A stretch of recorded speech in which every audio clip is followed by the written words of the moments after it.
Hi guys, मेरे YouTube channel में आपका हार्दिक स्वागत है। अगर आपने अभी तक चैनल को सब्सक्राइब ना किया तो देरी किस बात की, जल्दी से चैनल को सब्सक्राइब कर लीजिए। उसके बाद बेल आइकन पर प्रेस कर दीजिए और उसके बाद ऑल पर क्लिक कर दें ताकि आने वाले सभी नोटिफिकेशन आपको मिलते रहें। तो आइए आज के हम लेक्चर में स्टार्ट करते हैं ह्यूमन जीनोम प्रोजेक्ट। तो आखिर क्या है human genome project according NCERT?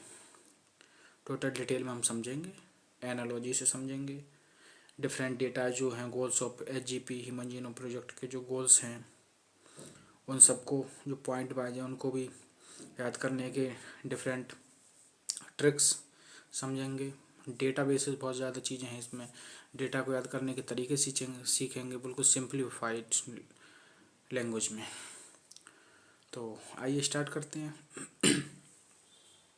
Victor की need by Harendra, awesome channel, ठीक है, जिससे आपको हर चीज़ रहेगी आसान, क्योंकि अब बायोलॉजी भूलना आप भूल जाओगे। ठीक, भूलना भूल जाओगे मतलब हमेशा याद आएगा। तो ह्यूमन जीनोम प्रोजेक्ट, ठीक है, ये जो पॉइंट्स जो हैं ये बाद में बताता चलूँगा, पहले अपनी एनसीईआरटी की लाइन्स देख लेते हैं। ठीक है, इन द प्रीसीडिंग सेक्शंस, जो पहले के सेक्शंस है, यू हैव लर्न, आपने सीखा, दैट कि it the sequence of basis, कि बेसिस का सीक्वेंस ही था इन डीएनए में, दैट डिटरमाइन, जो कि डिटरमाइन कर रहा था द जेनेटिक इन्फॉर्मेशन, कि आखिर जेनेटिक क्या सूचनाएं रहेंगी, वो कौन डिटरमाइन कर रहा था, कौन निर्धारण कर रहा था इसका, जो बेस के सीक्वेंस हैं, ठीक है, ऑफ ए गिवन ऑर्गेनिज्म में। ठीक, इन अदर वर्ड्स, दूसरे शब्दों में ये कह सकते हैं कि genetic makeup of an organism, कि किसी ऑर्गेनिज्म का जो जिस प्रकार का जेनेटिक मेकअप होगा, या फिर कह सकते हैं कि और an individual lies in the DNA sequence, या फिर किसी इंडिविजुअल को डीएनए सीक्वेंस में जो चीज़ लाइज करेंगी।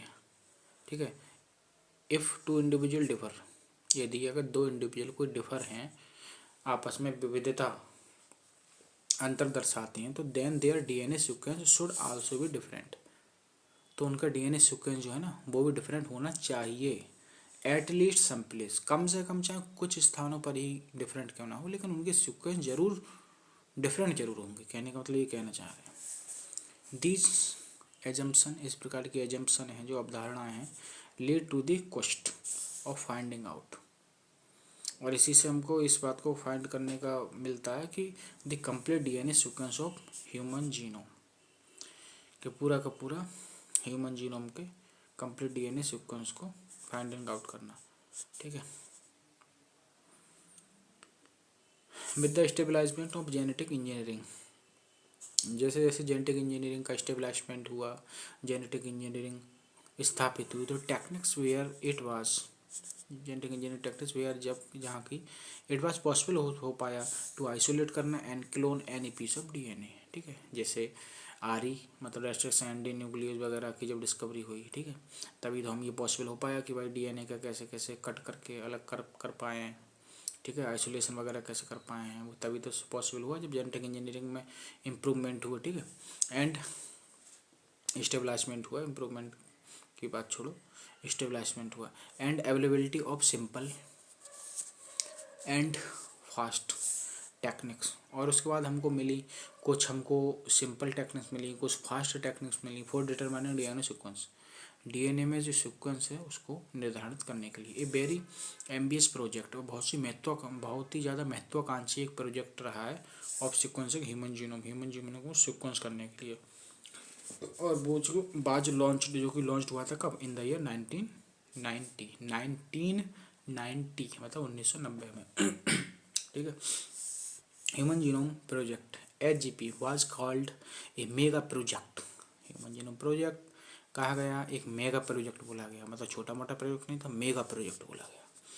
You can imagine the magnitude and requirements, आप जो है कल्पना कर सकते हो कि कितना मैग्नीट्यूड एंड द रिक्वायरमेंट रही होगी फॉर द प्रोजेक्ट के लिए। इफ भी सिंपली डिफाइन करें the aims of the project as follows, ये कह रहे हैं यदि हम आपको ये बता दें कि इस प्रोजेक्ट का उद्देश्य क्या था, इसके गोल क्या थे, इसके टारगेट क्या थे, तब आप अंदाज़ा लगा सकते हो कि कितना ज़्यादा रिक्वायरमेंट है, कितना ज़्यादा पैसे की ज़रूरत हो, कितना ज़्यादा सब कुछ रहा होगा, ज़रूरत पड़ी होगी इस प्रोजेक्ट में।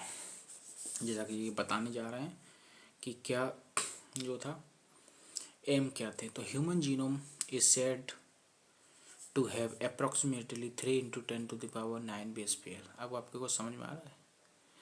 दरअसल जीनोम का मतलब होता है हैप्लॉइड कंटेंट ऑफ डीएनए, ठीक, या हैप्लॉइड कंटेंट ऑफ मतलब जितने भी बेस, जैसे डिप्लॉइड कंटेंट कितना होता है ह्यूमन में 6.6 × 10⁹ बेस पेयर, ठीक, उसका आधा कर दो 3.3 × 10⁹ बेस पेयर।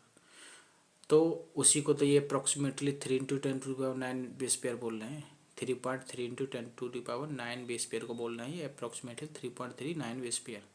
तो ह्यूमन जीनोम में होता है हैप्लॉइड कंटेंट ऑफ डीएनए, तो उसी का दरअसल जो है उसी का सीक्वेंस किया जाता है। तो human genome is said to have approximately 3 × 10⁹ base pair, वही है।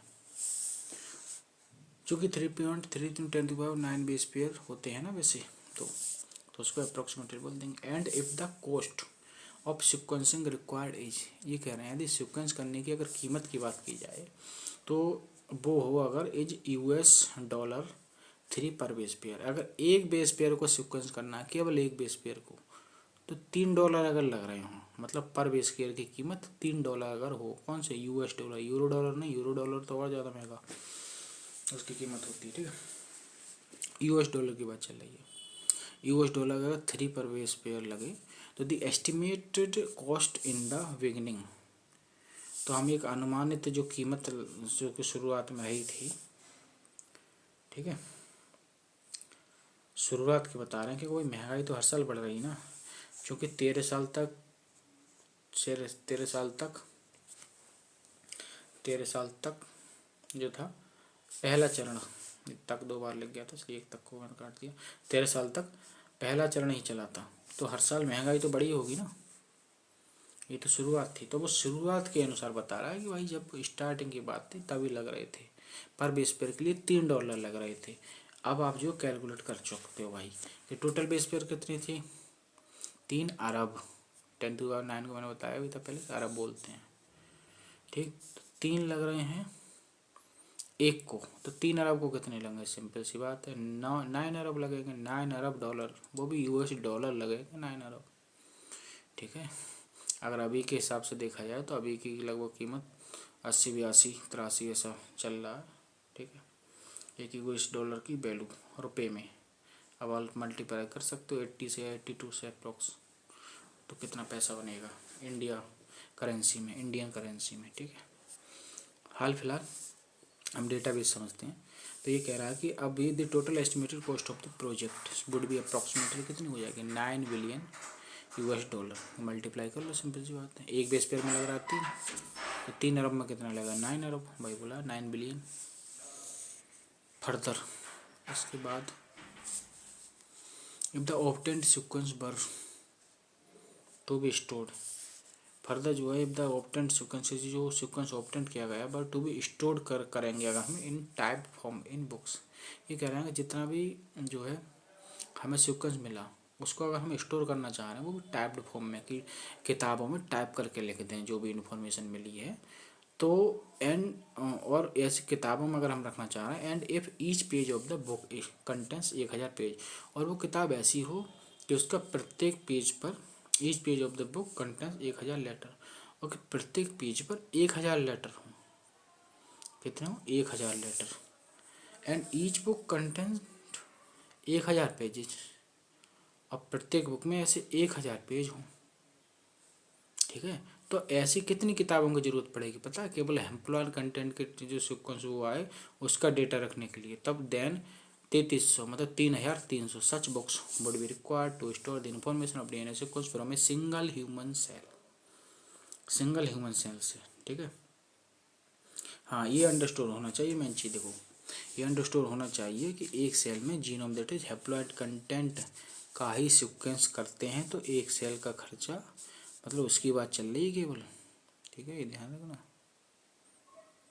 एक सेल के खर्चे की बात चल रही है, बहुत ज़्यादा दिमाग मत लगाना। ठीक है। 19.8 इंटू 10⁹ यूएस डॉलर मत बता देना डिप्लॉयड कंटेंट करके, सोचो कि ह्यूमन सेल है तो डिप्लॉयड होगी। अंडरस्टूड होना चाहिए कि जीनोम की बात चल रही है, तो हम हैप्लॉयड कंटेंट का ही लेंगे केवल। 3.3 बेस पर लेंगे, मतलब वही लगभग अप्रॉक्सीमेटली 9 अरब यूएस डॉलर आएगी कीमत। ठीक है।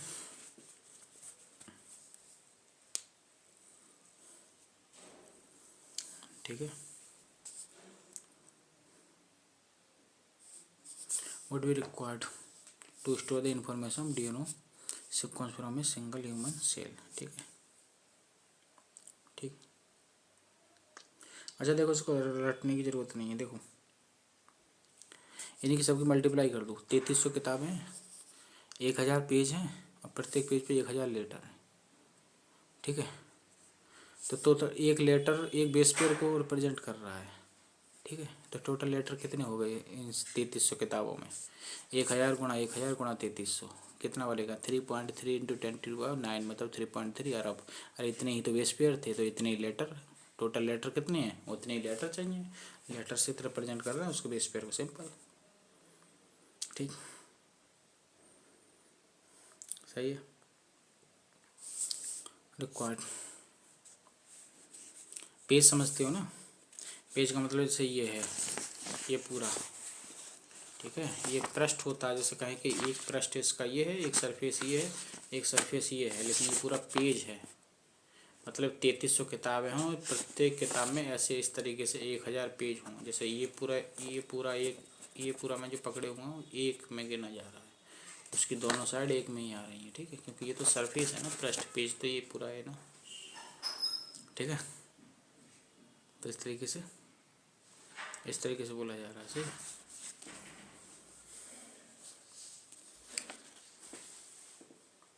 क्योंकि दरअसल ऐसे बोल देते हैं कि पेज संख्या 117, इसको बोल दिया 118, लेकिन नहीं, पेज संख्या बोलना ज़्यादा सही नहीं है। पृष्ठ संख्या 117 होती है, पृष्ठ संख्या 118। ठीक है।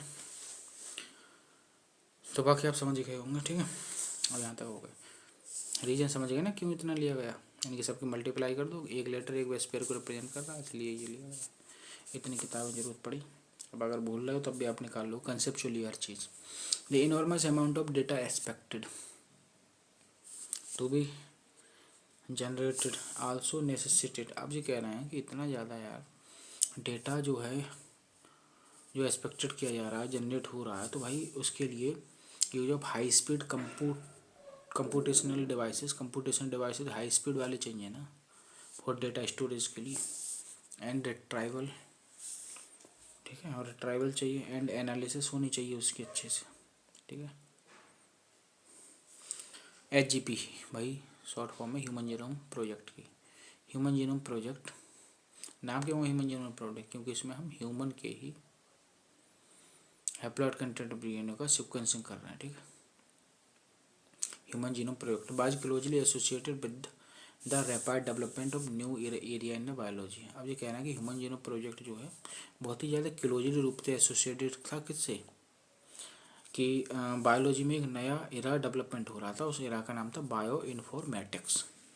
तो किससे क्लोजली एसोसिएटेड था human genome project? Bio informatics से। ठीक है। ये बायो इन्फॉर्मेटिक्स ध्यान रखना, जबकि एक होता है वो एनसीईआरटी के बाहर की चीज़ है। कौन सी? Bioenergetics. ये बायो एनर्जेटिक्स होती है वो मेटाबॉलिक बेसिस ऑफ लिविंग से रिलेटेड है। मतलब ये वैसे बताया गया है लेकिन इसकी डिटेल नहीं है, एनसीईआरटी में ही है लेकिन डिटेल में नहीं है इसकी। ठीक है। बायो एनर्जेटिक्स, इसका वर्ड आया है बायोमोलिकुलर वाले चैप्टर में, ये वर्ड आया है, लेकिन उसमें बोल दिया कि हायर क्लासेस में आगे आप पढ़ोगे, हायर स्टडी में, लेकिन उसमें इसके बारे में बता दिया कि किससे related? Metabolic basis of living से रिलेटेड है बायो एनर्जेटिक्स। इसको ऐसे ध्यान रख सकते हैं। वही मेटाबॉलिक प्रोसेस क्या होता है? एनर्जी जनरेट होती है, एनर्जी यूज होती है, तो मतलब एक तरीके से बायो एनर्जेटिक्स हो गया। ये क्या है? ये बायो इन्फॉर्मेटिक्स है। देखो मैं रिलेट करते चल रहा हूँ, कन्फ्यूजन ना हो, क्योंकि ऐसे ही NTA वगैरह ऑप्शन बनाते ही हैं मिलते जुलते नामों के। ठीक है।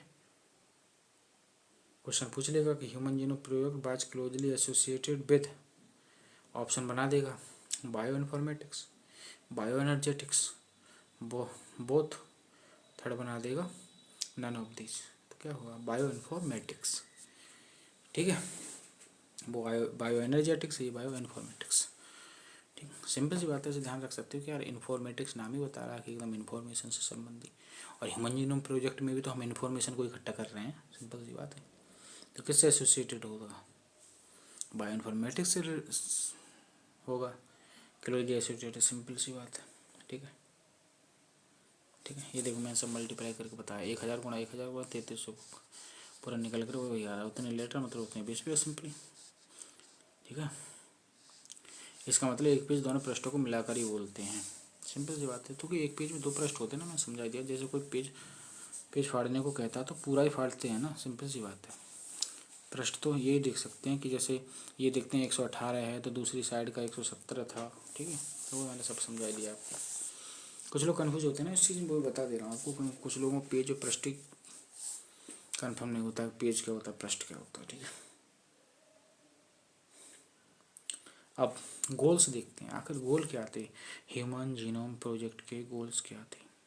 ठीक है, अच्छा जो बायो इन्फॉर्मेटिक्स है इसके बारे में एक बात, एडवांस टाइप ऑफ साइंस है ये, जिसमें इन्फॉर्मेशन को कंप्यूटर में उतारते हैं। ठीक है, तो उससे रिलेटेड तो होगा ही कोई, क्योंकि ये भी तो वो बोल रहे हैं ना कि भाई हमको हाई स्पीड कंप्यूटेशनल डिवाइसेस चाहिए इस डेटा को पूरा कलेक्ट करने के लिए, अच्छे से स्टोरेज करने के लिए।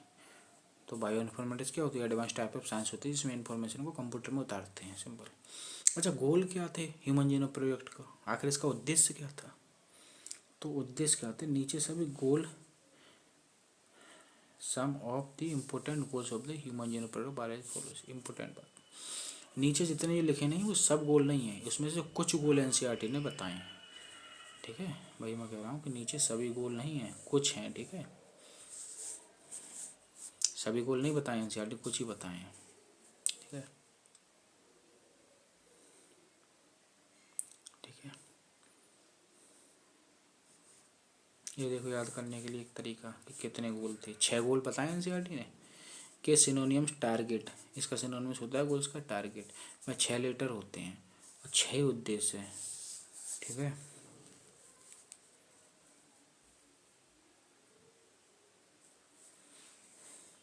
ठीक है, इम्पोर्टेंट वाले 6 जो बताएं, जो इम्पोर्टेंट रहे होंगे वही हमारे सिलेबस में है, जो एनसीईआरटी बताती है वही हमें 6 से मतलब है।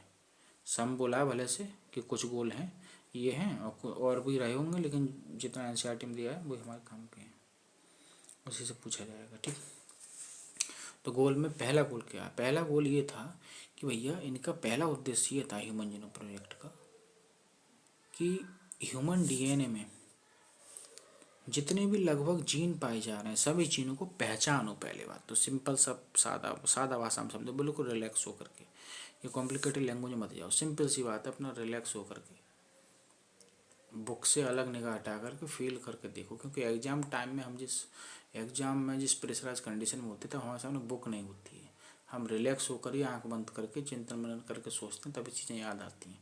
तो पढ़ते समय भी ऐसे किया करो, बोल के पढ़ने से मतलब नहीं होता है कि बोल के पढ़ते हैं कुछ लोग तब के तभी याद होता है, ऐसा कुछ नहीं। चिंतन मनन अंदर से करते तो वो एनर्जी अंदर ही अंदर, और उसको फील करो आराम से, सादा भाषा में बोलो क्योंकि दिमाग सिंपल भाषा को समझता है बहुत अच्छे से। उसको बताओ कि सबसे पहला उद्देश्य था कि वो ह्यूमन जीनोम में जितने भी जीन हैं, क्योंकि लगभग कितने हैं 20 से 25 हज़ार जीन है, सभी को पहचानना भैया पहला उद्देश्य। तो कि जो भी 20 से 25 हज़ार जीन है ह्यूमन के जीनोम, ह्यूमन के डीएनए में, उनको सबको पहचानना था पहला उद्देश्य। कितने थे 20 से 25 हज़ार को पहचानना। दूसरा क्या था, determine the sequence of the 3 Arab chemical base pair. अब जो केमिकल बेस पेयर कितने थे, 3 अरब थे ना, अरे लगभग 3 अरब थे लेकिन 3 अरब बोल दे रहे हैं। That make up human DNA, simple सी बात है, डीएनए को तो बना ही रहे हैं बेस, और क्या रटने कौन सी जरूरत। की पॉइंट पे ध्यान दिया करो, की पॉइंट पहले में क्या है, सभी जीन को पहचानना। और जीन कितने थे ह्यूमन में 20 से 25 हज़ार, बस की पॉइंट ये आ गया। दूसरे स्टेटमेंट में की पॉइंट कितना है, पूरा अमर कथा मत करो, सिंपल सी बात है, बेस पेयर होंगे तो मेकअप ह्यूमन डीएनए, डीएनए को तो बनाएंगे ही बनाएंगे, सिंपल सा बात है। दूसरा क्या है की पॉइंट, बस देखो जो 3 अरब बेस पेयर हैं उन 3 अरब बेस पेयर को सीक्वेंस का निर्धारण करना, बात खत्म। कि इनका कौन सीक्वेंस रहने वाला है, कौन पहले रखा जाएगा, कौन बाद में रखा जाएगा, कौन बीच में, कौन किसके बाद में, कौन किससे पहले, बस सीक्वेंस का निर्धारण करना दूसरा उद्देश्य था।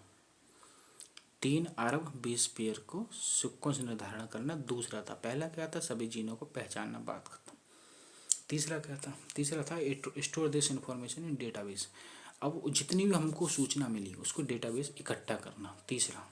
चौथा क्या था, सिंपल सी बात है भाई, इतनी सूचना मिलेगी उसको डेटाबेस इकट्ठा करेंगे, तीसरा काम। चौथा, improve tools for data analysis. अब इन्फॉर्मेशन इकट्ठी तो कर ली, अब उस डेटा का एनालिसिस भी तो करेंगे। तो उस डेटा का एनालिसिस करने के लिए कुछ तकनीकी में सुधार करना, कुछ टूल्स को तकनीकी में सुधार करना, ये गोल नंबर 4 हो गया। ठीक है, तो दो दो के मतलब पेयर में याद रखो, एक पेयर में शुरू के 2 पॉइंट आएगा, दूसरे पेयर में शुरू बीच के 2 पॉइंट और लास्ट का एक पेयर बचा। पाँचवा छठा, पाँचवा क्या था, transfer related technology to other sectors such as industry.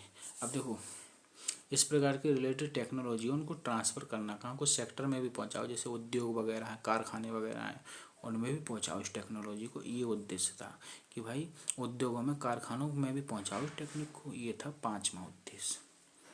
छठा क्या था, छठा है एड्रेस। एड्रेस का मतलब होता है के बारे में विचार करना या के बारे में सोचना या उस पर भी ध्यान देना। Address the ethical, legal and social issues that में अराइज फ्रॉम द प्रोजेक्ट। अब इस प्रोजेक्ट से कुछ नैतिक, कुछ कानूनन और कुछ सामाजिक मुद्दे खड़े हुए, तो उनके बारे में भी भाई विचार करना कि भाई इस प्रोजेक्ट से जो नैतिक, कानूनन और सामाजिक मुद्दे उठेंगे तब क्या करेंगे हम, तो उस बारे में भी विचार करना, ये भी एक उद्देश्य था। ठीक है, इसको शॉर्ट में बोलते हैं एलसी, इसकी फुल फॉर्म पूछी जाती है। तो एंड बस ध्यान रखना, बाकी सब लेटर का बन रहा है ethical, legal and social issues. ठीक है, बस एंड ही तो एक्स्ट्रा आ रहा है, तो मतलब फुल फॉर्म ध्यान रहेगी। ठीक है, ethical, legal and social issues, उनको एड्रेस करना, मतलब एलसी को एड्रेस करना था। अगर की पॉइंट में बोले तो एलसी को एड्रेस करना, छठा पॉइंट। पाँचवा पॉइंट, जो भी इंफॉर्मेशन है भाई, मतलब जो भी रिलेटेड टेक्नोलॉजी है उसको ट्रांसफ़र करना कारखानों में। ठीक है, अब बाकी इससे रिलेटेड कोई एक्स्ट्रा पॉइंट मैंने अक्सर ये सब बता ही दिए हैं। ठीक है,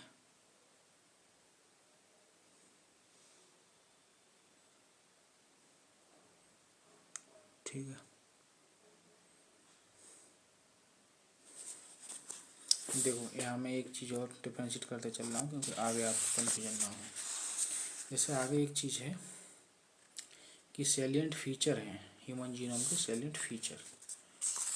तो सैलिएंट फीचर में जो है बेस की संख्या आती है 3.1647 बिलियन।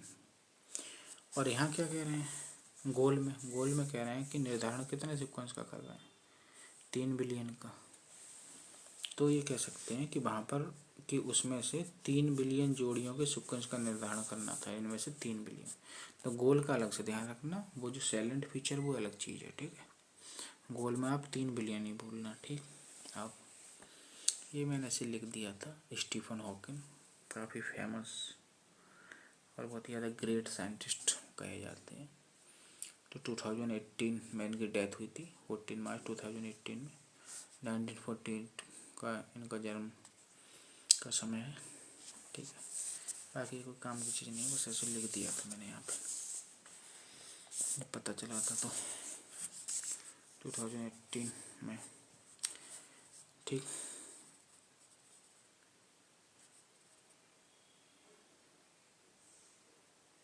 ठीक है, अब देखो आगे जो सैलेंट फीचर भी पढ़ेंगे ना, ठीक है, सैलेंट फीचर पढ़ेंगे इसी के ह्यूमन जीनोम प्रोजेक्ट के, उसमें और इन गोल में कंपेयर करके मैंने कुछ पॉइंट लिखे हैं जो कि अक्सर कंफ्यूज करते हैं लोगों को। वो क्या है, ह्यूमन जीनोम प्रोजेक्ट के गोल में जीन एंड बेसिस का नंबर इनके फीचर से कम ही है। ठीक है, जैसा अभी मैंने बेस पेयर का बताया, वहाँ बेस पेयर लिखा है 3.1647 बिलियन। ठीक है, ऐसे देखो लग रहा है कि थोड़ा सा ही ज़्यादा तो है 1647, लेकिन वो बिलियन है, ये देखो ना। ठीक है, इसका भी मतलब है बहुत सारा। ठीक है, तो देखो फीचर में ये इतने बेस के बारे में बात की गई, इतने अरब 3.1647, जबकि गोल में केवल 3 अरब की बात कर ली गई है। ऐसे जीन वहाँ ज़्यादा दिखाए हैं, यहाँ पर 20 से 25 हज़ार की बात की गई है।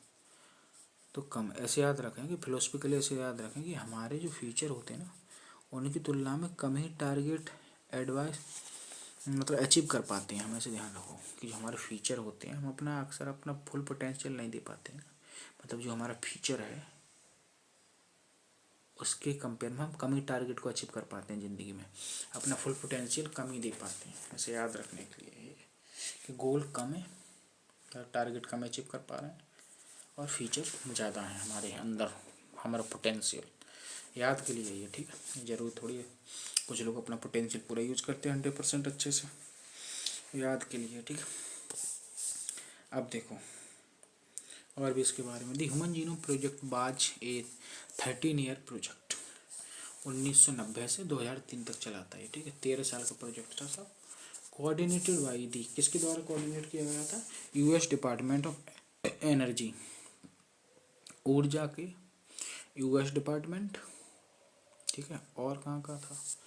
And the national institute of health, और स्वास्थ्य का नेशनल इंस्टीट्यूट। मतलब दो ऑर्गेनाइजेशन द्वारा ये जो है कोऑर्डिनेट कराया गया था human genome project. US department of energy, ऊर्जा का यूएस डिपार्टमेंट, और स्वास्थ्य का नेशनल इंस्टीट्यूट, ठीक है, ठीक। During the early years of the human genome project, मतलब ह्यूमन जीनोम प्रोजेक्ट 1990 में स्टार्ट हुआ था, 2003 में ख़त्म। अर्ली ईयर्स का मतलब वही हो गया कि 1993, 94, 92, 95 तक, इस हिसाब से। कि early years of the human genome project में क्या था? द वेलकम ट्रस्ट, मतलब यूके का एक वेलकम ट्रस्ट करके एक ट्रस्ट था। तो यूके का जो वेलकम ट्रस्ट था वो बना ये मेजर पार्टनर, एक सबसे बड़ा पार्टनर बना, ठीक है। अब एडिशनल कंट्रीब्यूशंस कहाँ से आए? जैसे जब चंदा इकट्ठा किया नहीं जाता है, तो एक तो होता है कि भाई एक बंदा होता है एकदम से बड़ा अमाउंट में चंदा देता है, और फिर बाकी के लोग जो हैं थोड़े बहुत पैसे देते हैं। तो वही कह सकते हैं कि मेजर पार्टनर जो था ये बड़े लेवल से, यहाँ वैसे पार्टनर की बात चल रही, चंदा मत कहो, एक तरीके से ऐसे कह सकते हैं कि किसी कंपनी को स्टेबलाइज किया जा रहा है, तो उसमें जो मतलब इन्वेस्टर है एक तरीके से, ठीक है, कोई इन्वेस्ट कर रहा है सबसे ज़्यादा, तो वो इन्वेस्ट कर रहा है, मान लो कि सबसे ज़्यादा मेजर पार्टनर कौन था? वेलकम ट्रस्ट था यूके का, ठीक है। उसके बाद एडिशनल कंट्रीब्यूशन थोड़े बहुत जो था इन्वेस्टर थे वो कहाँ से थे? केम फ्रॉम जापान से थे, कुछ फ्रांस से थे, कुछ जर्मनी से थे, और चाइना से, और कुछ अदर से भी थे। अब वो छोटा मोटा कंट्रीब्यूशन रहा होगा उनका, तभी उनका कंट्री का नाम नहीं लिखा है, ठीक है। मतलब मेन चीज़ें ये थी। यूके तो मेजर पार्टनर था, बाकी 4 देश याद रखना, ऐसे ध्यान रखना, ठीक है। कैसे? जापान, जर्मनी, चीन, फ्रांस। जापान, जर्मनी, जा से आ जाते हैं, जा से जापान, जर्मनी, चीन और फ्रांस, ये थे। और अदर्स भी थे, अदर्स, ठीक है, अदर्स करके औरों को ले लिया कुछ को। The project was completed in 2003, ठीक है। अब प्रोजेक्ट कंप्लीट हो गया था 2003 में, शुरू हुआ था 1990 में, ठीक है। 13 साल का प्रोजेक्ट था ये, मेगा प्रोजेक्ट बोलते हैं, बड़ा सा प्रोजेक्ट था। Knowledge about the effects of DNA variation, इस बात के बारे में ज्ञान नॉलेज पता चली कि भाई डीएनए में वेरिएशन का क्या इफेक्ट पड़ता है among individual, can lead to revolutionary new ways to diagnose. जब हमको ये पता चल गया ना कि डीएनए में वेरिएशंस का क्या इफेक्ट होते हैं इंडिविजुअल के बीच, तो डायग्नोस करने में, ट्रीट करने में, और समडे तो prevent the thousands of disorder, तो बहुत सारे डिसऑर्डर्स को इलाज करने में, उनका ट्रीटमेंट करने में, और उनको डिसऑर्डर को होने से रोकने के लिए भी हमें जो क्या मिला, बहुत ज़्यादा फायदा मिला, दैट अफेक्ट ह्यूमन बीइंग्स, ठीक है, ठीक। बिसाइड्स प्रोवाइडिंग क्लूज, क्योंकि हम पहले पता कर लेते थे कि भाई इसका कौन से डिजीज जो है, तो डिजीज होने वाली है, तो वो डिजीज होने के सिक्वेंस हम पता कर लेते थे कि कैसे कैसे चांसेस है कौन सी डिजीज होने के, तो इस हिसाब से प्रिवेंट भी कर लेते थे। Besides providing clues to understanding human biology. ये कह रहे हैं कि ह्यूमन बायोलॉजी को तो समझे ही इसके माध्यम से अच्छे से, और इसके अतिरिक्त भी क्या क्या हमें फ़ायदे हुए ह्यूमन जीनोम प्रोजेक्ट का पूरा डेटा एनालिसिस करने से। Learning about non human organism, उनका ह्यूमन वास से संबंधित तो समझे ही समझे, नॉन ह्यूमन ऑर्गेनिज्म के बारे में भी बहुत सारे फायदे हुए। जैसे नॉन ह्यूमन ऑर्गेनिज्म के DNA sequence can lead to understanding of their natural capability, मतलब नॉन ह्यूमन वालों पे हमने अध्ययन करके उनके डीएनए सीक्वेंस को भी अध्ययन करके हमने ये देखा कि उनकी नेचुरल कैपेबिलिटी क्या थी। ठीक है, ठीक है, के एग्जाम्पल जो है, के एग्जाम्पल 4 एरियाज जो नीचे के 2 लाइन में लिखे गए हैं। ठीक है, 4 एरिया नीचे की 2 लाइन में लिखे हैं, अभी बता दूंगा। ठीक है, कौन कौन से थे। That can be applied towards solving challenges, जो कि अप्लाइड हुए थे चैलेंजेस को सॉल्विंग करने के लिए। किस में, in health care, health care मतलब भाई मतलब क्लिनिकल डिपार्टमेंट वगैरह में। ठीक है, मेडिकल डिपार्टमेंट में हेल्थ केयर। ठीक, एग्रीकल्चर में बहुत सारे फायदे हुए, एनर्जी प्रोडक्शन में बहुत सारे फायदे हुए, एनवायरमेंटल रेमडिएशन में हुए। एनवायरमेंटल रेमडिएशन का एक एग्जाम्पल बता देता हूँ। जैसे एक साइंटिस्ट थे डॉक्टर आनंद मोहन चक्रवर्ती, उन्होंने स्यूडोमोनास पुटेडा को बनाया, उसको सुपरबग बोला, और जिसे उन्होंने समुद्र में छोड़ दिया। और ये क्या करता था, जैसे जो है, ये बात आप जानते होंगे कि फ्लाइट से, एरोप्लेन वगैरह के द्वारा बहुत ज़्यादा भारी सामान को नहीं ला सकते हैं। ठीक है, तो जो बाहर से पेट्रोलियम वगैरह आता है, डीजल पेट्रोल वगैरह, ये जो है समुद्र के माध्यम, समुद्र वाले रूट से आता है, मतलब शिप्स, बड़े बड़े शिप लाते हैं। अब कभी कभी क्या होता था कि वो रिस जाता था उसमें, अब लीक हो जाता था तो पेट्रोल, डीजल, पेट्रोलियम, तो उससे बहुत से मेराइन ऑर्गेनिज्म, आगे समुद्री जीव जंतु मरने लगते थे। ठीक, तो बायोटेक्नोलॉजी की मदद से एक स्यूडोमोनास पुटेडा बनाया गया था। ठीक है, उसके जीन में छेड़छाड़ करके, तो वो क्या था, वो जब समुद्र में छोड़ दिया जाता था तो वो टोटल उसको ऑयल को खा लेता था। ऐसे याद रखें, एक तरीके से सुपरबग बोला गया। डॉक्टर आनंद मोहन चक्रवर्ती ने उसको बना करके तैयार किया। तो एक तरीके से जो वातावरण में होने वाली नुकसान थे, ठीक है, उसको रोक लिया गया, एनवायरमेंटल रेमडिएशन हो गया। Many non human model organism such is bacteria, अब बहुत से नॉन ह्यूमन मॉडल भी बनाए गए। 6 नॉन मॉडल ह्यूमन तो हमारे सिलेबस में है। जैसे एक है बैक्टीरिया। ठीक है, बैक्टीरिया में यूज़ किया गया था हेमोफिलस इन्फ्लुएंजी। एक ईस्ट का मॉडल बनाया गया था। तीसरा कैनोर हैवडाइटिस एलिगेंस, ये क्या था, एक free living non pathogenic nematode था। निमेटोड समझते हो ना, इसमें एस्केरिस आता है, एस्केलमेंथिस फाइलम को ही निमोटिड भी बोलते हैं। ठीक है, तो उसमें एक फ्री लिविंग नॉन पैथोजेनिक था, मतलब ऐसा एस्केलमेंथिस ये कोई डिजीज नहीं करता था। ठीक है, कैनोर हैवडाइटिस एलिगेंस, इसका एक मॉडल बनाया गया था। और किसका बनाया गया था, इसको आप नोट करके लिख लेना, 2-4 बार बार देखोगे, या कुछ तरीके बना लिया करना। जैसे अपना जो है चार्ट वगैरह पर लिख के, थोड़ा बड़े बड़े में, छोटे छोटे में नहीं, बड़े बड़े में लिख के चिपका लेना कमरे में, जिससे कि अपना टूथब्रश वगैरह करते समय, इधर उधर आते जाते समय नज़र पड़ती रहे, तो याद हो जाए, ये रिफ्लेक्स में आ जाए। ठीक है, या फिर एक तरीका ऐसा होता है, जैसे आपको कोई बैक्टीरिया की बात चले तो आप दिमाग में ऐसे ला दिए कि भाई इसका भी नॉन ह्यूमन मॉडल बनाया गया था ह्यूमन जीनोम प्रोजेक्ट के अंतर्गत, मतलब उसी जीनोम प्रोजेक्ट के अंतर्गत कुछ ना कुछ नॉन ह्यूमन वाले की बात कर रहे हैं, ह्यूमन जीनोम नहीं कह सकते।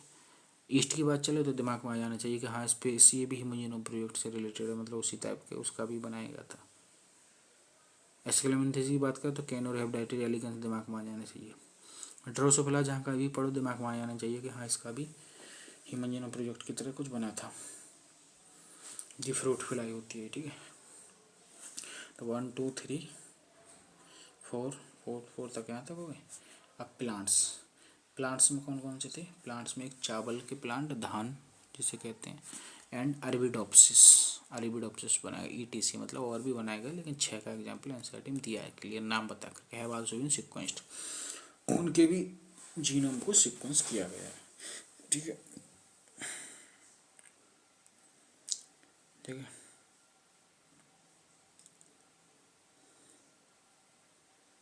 ठीक,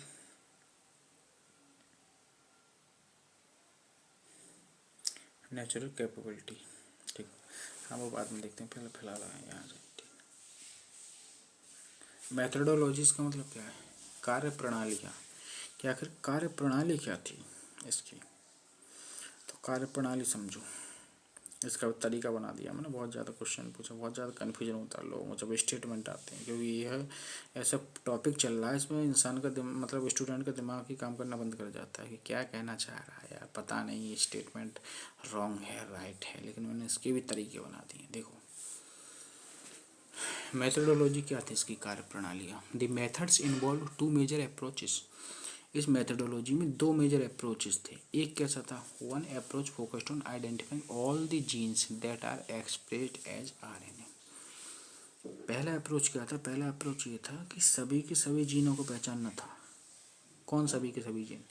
जो कि अपने को आरएनए के रूप में एक्सप्रेस कर पा रहे थे, जिसको बोला गया था refer to as expressed sequence text. Simple सी बात है, जो जीन अपने आप को एक्सप्रेस कर पाए, नाम हो गया एक्सप्रेस्ड सीक्वेंस टेक्स्ट।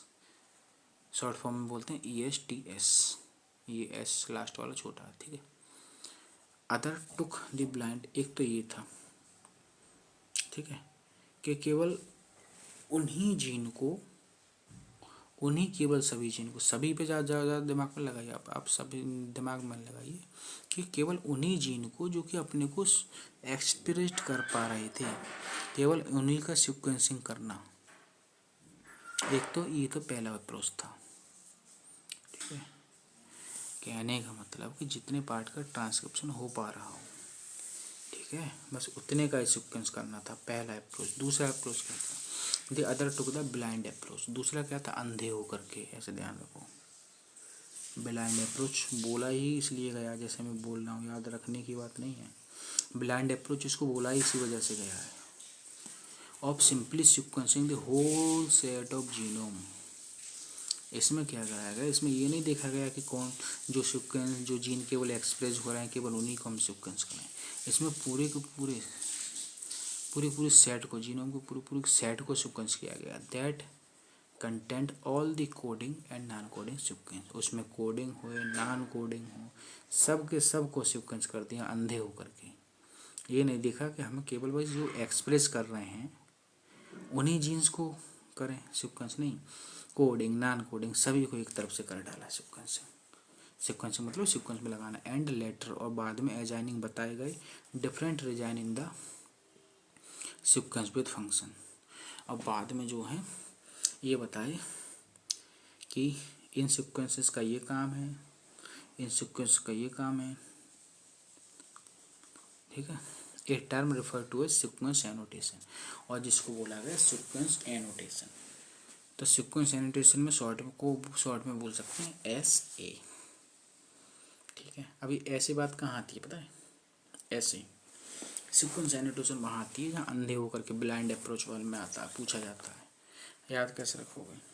जैसे एक होता है SA, इससे सीक्वेंस एनोटेशन को शॉर्ट में कैसे बोलोगे? अभी तरीका बता दे रहा हूँ मैं आपको, भूल जाओगे। सीक्वेंस एनोटेशन कहाँ करते हैं?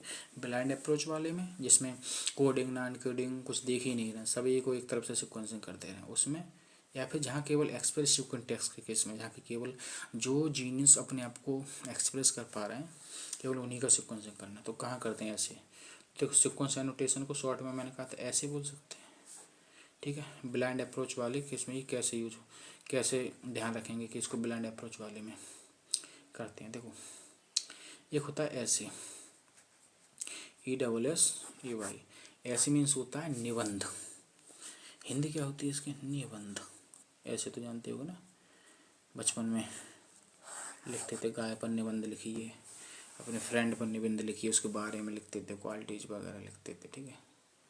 तो दरअसल निबंध का मतलब ये होता है, हिंदी नाम उसका क्लियर बताया, नी मानी कोई नहीं, बंद मानी बंधन, कोई बंधन नहीं है। मतलब आप जो मन में आए अपना उसके बारे में लिख सकते, कोई बंधन नहीं है। तो एक तरीके से ब्लाइंड अप्रोच भी तो यही है ना, कोई बंधन नहीं है, सभी एक तरफ से सभी सीक्वेंस कर दो तो याद रहता है। ऐसे ये ऐसे से ऐसे, ये ऐसे से रिलेट करो ब्लाइंड अप्रोच, तो ब्लाइंड अप्रोच बारे में ऐसे यूज होता है सीक्वेंस एनोटेशन। इस ऐसे का मतलब सीक्वेंस एनोटेशन से, ठीक है भाई। मैंने लिखा ऐसे दैट इज ऐसे ब्लाइंड अप्रोच, अंधे होकर ही तो लिखा जाता है, क्योंकि नाम ही बता रहा है निबंध। लेकिन हाँ यहाँ यहाँ जो है सभी रिजाइन विद फंक्शन बताए गए थे इसी में बाद में। हाँ फंक्शन तो सभी के बताए गए थे, ठीक। और सिक्वेंसिंग करने के लिए the total DNA from a cell is isolated. यार सिंपल सी बात है यार, डीएनए तो निकाला ही जाएगा ना सेल से, and convert into random fragment. Simple सी बात है भाई, रैंडम फ्रेगमेंट में काटा जाएगा। और बायोटेक्नोलॉजी मेरा पढ़े हुए हैं आपने लेक्चर देखे हो तो उसमें सब कुछ मैंने बताया। और रिलेटिवली स्मॉलर साइज काट देंगे। Required DNA is very long polymer, तो काटना तो पड़ेगा। And there are technical limitation in sequencing very long pieces of DNA. एकदम से सिक्वेंस नहीं कर सकते, वो टुकड़ों में काटना पड़ेगा भाई। एक साथ पूरे लंबे वाले को सिक्वेंस नहीं कर सकते, पूरे डीएनए को एक साथ नहीं कर सकते sequencing. And cloned in suitable host, और एक सूटेबल होस्ट में क्लोनिंग कर दी जाती थी यूजिंग स्पेशलाइज्ड वेक्टर। ये सब हम डिटेल में बायोटेक्नोलॉजी में पढ़ते हैं कैसे क्या क्लोनिंग होती है। The cloning resulted in amplification of the each piece of DNA fragment. और क्लोनिंग जैसा कि क्लोन का मतलब ही होता है कॉपियाँ एक जैसी बनाना, तो बहुत सारी एम्प्लीफिकेशन हो जाता था each copy of DNA, each piece of DNA fragment, so that it subsequently could be sequenced किया जा सके विद ईच, आसानी से इनको सिक्वेंस किया जा सके, ठीक है। इस तरीके से पीस बना लेते थे। The commonly used host were, commonly used host कौन कौन से थे, वर बैक्टीरिया थे एंड ईस्ट थे। या तो बैक्टीरिया को हम होस्ट बनाते थे या ईस्ट को। And the vector was called as, bacteria को अगर होस्ट बना रहे हैं तो बैक्टर क्या कहलाएगा, bacterial artificial chromosomes, bacterial artificial chromosome BAC का फुल फॉर्म हो गया। एंड बाईएसी ईस्ट आर्टिफिशियल क्रोमोसोम्स, ठीक है। मतलब उन बैक्टर को क्या बोला गया, बैक्टीरिया वाले को बैक्टीरियल आर्टिफिशियल क्रोमोसोम, ठीक है, और ईस्ट वाले को ईस्ट आर्टिफिशियल क्रोमोसोम, ठीक है, ठीक।